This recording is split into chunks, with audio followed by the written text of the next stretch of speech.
ভাঙড়ের মা বোনদের বলছি, ভাইদের বলছি, যুবকদের বলছি, আপনার ভাঙড় ক্যানিং এলাকায় যত থানা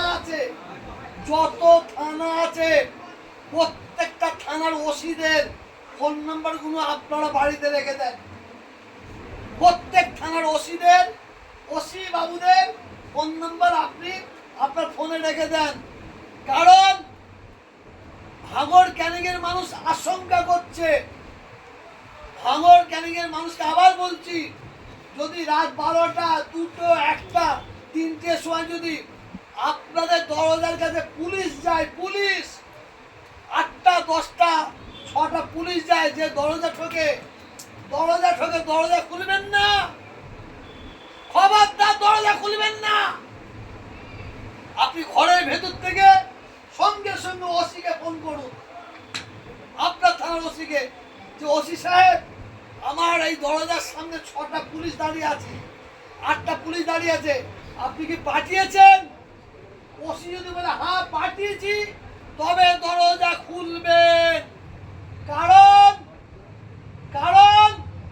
ভাঙড় ক্যানিং এর মানুষ আশঙ্কা করছে পুলিশি ইউনিফর্ম তৈরি করা হচ্ছে, পুলিশি ইউনিফর্ম তৈরি করে কিছু হারমাতকে তারা পুলিশি ড্রেস গায়ে দিয়ে আপনার বাড়ির সম্মুখে পাঠাবে। পুলিশ বলে আপনাকে ব্যাট করে আপনাকে খুন করে দেবে। সাবধান করে দিলাম। আর প্রত্যেকটা থানার ওসিদের আমি বলছি, প্রশাসনের ভাইয়ের কথা বলছি, ওনাদের উদ্দেশ্য করে বলছি, আপনারাও এই যে খবরটা বেরিয়েছে এইটা নিয়ে আপনারা ভালো করে যাচাই করুন। বিরাট খাতারনাক খবর।